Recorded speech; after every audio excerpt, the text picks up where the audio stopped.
আসসালামু আলাইকুম এভরিওয়ান। সবাই কেমন আছেন? আলহামদুলিল্লাহ আমরা সবাই ভালো আছি। নিজের ঘরে জায়গা দিয়ে আজ নিজেই ঘরহারা। আমার বড় ভাসুর আর যা ঢাকায় থাকতো তারা কখনো গ্রামের বাড়ি আসতো না। মা বাবারও খেয়াল রাখতো না। তারা ঢাকাতে খুব স্বাচ্ছন্দ্যে জীবনযাপন করত।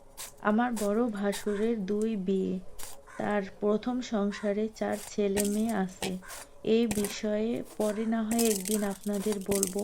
আমার ভাসুরের দ্বিতীয় সংসারের ২ ছেলে মেয়ে। আমার ভাসুরের ছোট বউয়ের গ্রামের বাড়ি বিক্রমপুর। ভাসুরের ইনকাম ভালোই ছিল। ছেলেমেয়ে নিয়ে তাদের সুখের অভাব ছিল না। তারপরও আমার জায়ের চাহিদা কমতো না। তাই টাকা বা অন্যের সম্পদের উপরে লোভ ছিল। সেটা আমি মানুষের মুখে মুখে শুনেছিলাম, কিন্তু আমি ভাবতে পারিনি আসলে কথাটা সত্যি। একদিন সকালে ঘুম থেকে উঠে দেখি আমার ভাসুর জা এবং তার ২ ছেলে মেয়ে সহ আমার বাসায়। আমি তখনও ভাবতে পারিনি আমার জীবনে কত বড় ঝড় আসতে চলেছে। আমি স্বাভাবিকভাবেই তাদের সাথে মিশছিলাম। তাদের কিছুদিন আমার বাসায় রেখে দিলাম। কিছুদিন পরে একটি ভালো বাসা দেখে তাদের সেখানে থাকার ব্যবস্থা করে দিলাম। সবকিছু ঠিকঠাক চলছিল। এখন বলি আমার নিজের ব্যাপারে। আমার ৪ ছেলে মেয়ের সংসার। মধ্যবিত্ত ফ্যামিলি আমার। আমার হাজবেন্ড ছোট্ট একটা ব্যবসা করেন। সুখের সংসার আমাদের। এরই মধ্যে আমাদের ভাঙা বাসাটাকে একটি পাকা বাড়ি বা বাসা বানানোর স্বপ্ন দেখছিলাম। যেই ভাবা সেই কাজ। আমরা বাড়ির কাজ শুরু করে দিলাম। এর মধ্যে আমার ছোট মেয়ের বিয়েও ঠিক হয়ে গেল। বাড়ির কাজ করার কারণে মেয়ের বিয়েতে বেশি ধুমধাম করতে পারিনি। ভেবেছি বড় করে অনুষ্ঠান করব। যাই হোক, বাড়ির কাজ মোটামুটিভাবে শেষ করলাম প্রায় ২ মাসের ভিতরে। ধার দেনা করে শেষ হলো বাড়ির কাজ। এখন শুরু হলো আমার জীবনের ঝড়। হঠাৎ করে খেয়াল করি আমার স্বামীর ঘরের প্রতি কোনো খেয়াল নেই। আমাদের প্রতি কোনো ভালোবাসা নেই তার। কোনো কারণ খুঁজে পাচ্ছি না। এরই মধ্যে একদিন আমার বড় জা আমার বাসায় এসে কান্নাকাটি করছে। তার নাকি কোনো আশ্রয় নেই। আমার জা বিদেশে যেতে চাচ্ছিল। তাই তার ছেলে মেয়েকে কোথায় রেখে যাবে, কার কাছে রেখে যাবে। আমাকে বলল আমি যেন তাদেরকে থাকার জন্য আমার বাড়ির ছাদে একটি ঘর বানাতে দিই। তাহলে সেখানে ছেলে মেয়েকে রেখে নিশ্চিন্তে সে বিদেশ যেতে পারবে। আমি কোনো কিছু না ভেবেই তার কান্না শুনে গলে যাই। আমি সরল মনে তাকে বলি, আচ্ছা ঠিক আছে, আপনি আমাদের বাড়ির ছাদে একটা সুন্দর করে ঘর বানান, সেখানে আপনি ছেলে মেয়েদের রেখে আপনি বিদেশে যেতে পারবেন। আমি ওদের দেখাশোনা করব, সমস্যা হবে না। আমি কথাটা মুখ থেকে বের করার আগেই মনে হয় সব কিছু তারা রেডি করে রেখেছিল। আমি বললাম, আর পরের দিনই তারা কাঠ, টিন সব কিছু এনে সুন্দরভাবে একটা বাড়ি তৈরি করলো। কিছুদিনের মধ্যেই তারা দেখলাম আমার বাড়ির ছাদে বাসা তৈরি করে সেখানে উঠে গিয়েছে। তখন থেকেই শুরু হলো আমার জীবনের বিপত্তি।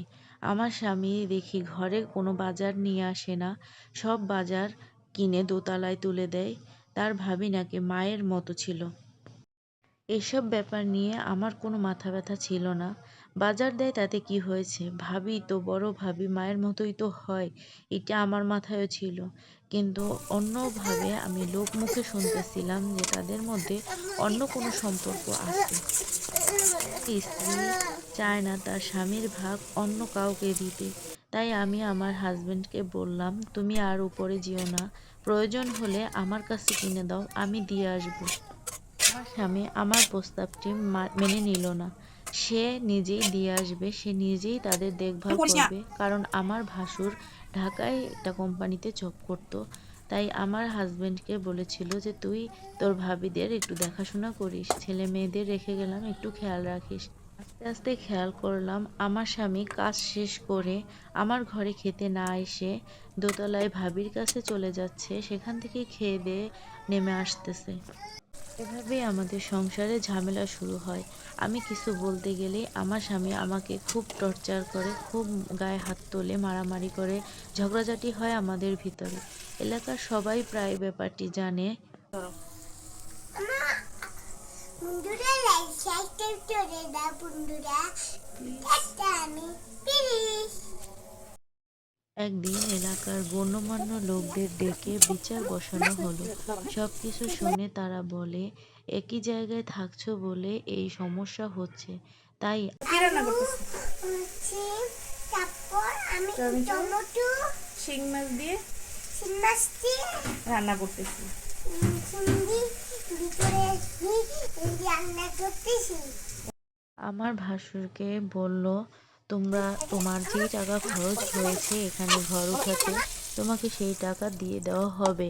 তার কত টাকা খরচ হয়েছে সেটা জিজ্ঞেস করলে তিনি বলেন, আমার 1,00,000 টাকা খরচ হয়েছে।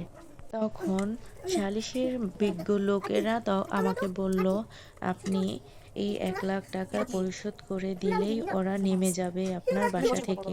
আমি আর দেরি করলাম না, ধার দেনা করে সেই 1,00,000 টাকা জোগাড় করে নিয়ে এসে তাদেরকে দিয়ে দিলাম। যেদিনকে দিয়ে দেওয়ার কথা ছিল সেদিনই দিয়ে দিলাম। পরের দিন দেখি তারা ঠিকই নেমে যাচ্ছে, কিন্তু যাওয়ার সময় আমার যা বলে ভিটেতে আমি নাকি আর থাকতে পারবো না, কিভাবে থাকি সেটাও নাকি সে দেখে নেবে। আমি তার কথায় কিছুই মনে করলাম না, ভাবলাম হয়তো বা বাড়ি থেকে নামিয়ে দিচ্ছি বলে রাগে এ কথাটি বলে গেল। পরের দিন দেখে আমার স্বামী আর ঘরে আসছে না। হঠাৎ করেই তাকে আর খুঁজে পাচ্ছি না, কোথায় চলে গেছে কোনো খবর নেই। এই গল্প এ পর্যন্তই। দ্বিতীয় পার্ট শুনতে আমাকে লাইক করুন, শেয়ার করুন, সাবস্ক্রাইব করুন। আল্লাহ হাফেজ।